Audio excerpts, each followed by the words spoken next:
Tony Bennett turned 96 on August 3, with a special birthday surprise as he and Lady Gaga received a last-minute Emmy nomination.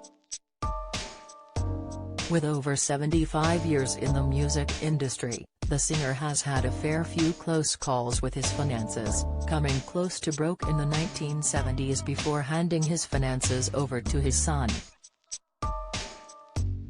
Bennett has strived to remain relevant and garner fans across upcoming generations throughout his lengthy career.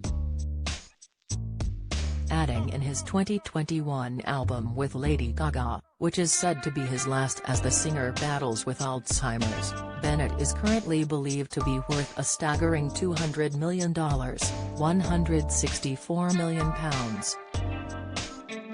While his songs earned him the favor of critics, receiving countless awards, accolades and honors, the singer was also widely revered by other musical greats.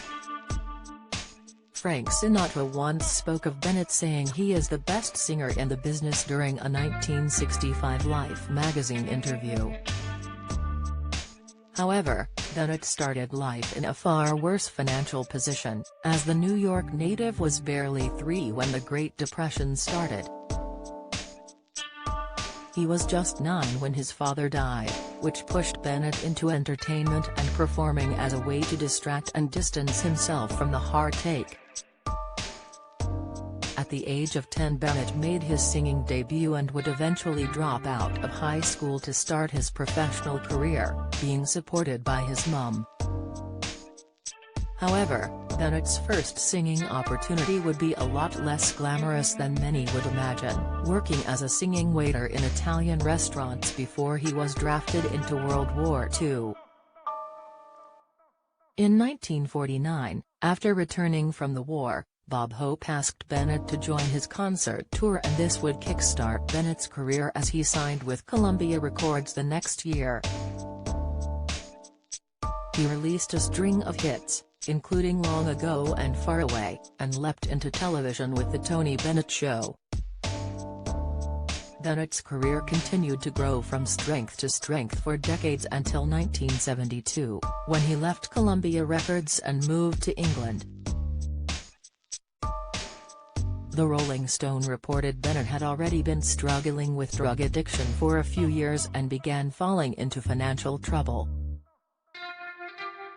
In his 2011 biography All the Things You Are, The Life of Tony Bennett, he was drug-addled, taking uppies, downies and sleepies. Speaking to author David Evanier, Bennett even exclaimed that growing up in the Great Depression was nothing in comparison to his darkest period in the 1970s.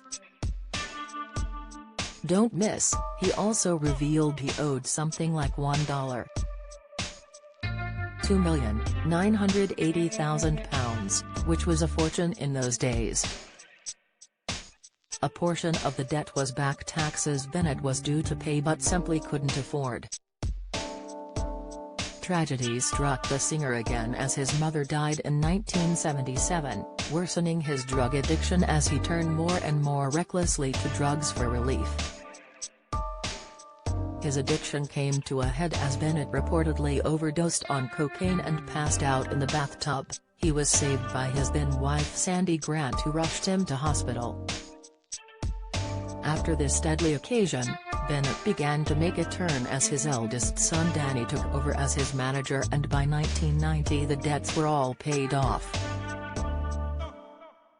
Bennett rebuilt his wealth and reputation over the next 3 decades, performing with other notable performers including Lady Gaga. In 2005 Bennett was inducted into the Grammy Hall of Fame, and he set records in 2021 by becoming the second oldest Grammy nominee ever at the age of 95. Now, Bennett and Gaga have been nominated at the last minute for an Emmy for their concert special One Last Time, An Evening with Tony Bennett and Lady Gaga. The special captures Bennett's last 2 performances before his official retirement last year and was already nominated for Outstanding Variety Special, but as Bennett and Gaga weren't producers they weren't included as nominees. According to the Rolling Stone, This was changed on the evening of August 2, with the duo earning nominations as the hosts.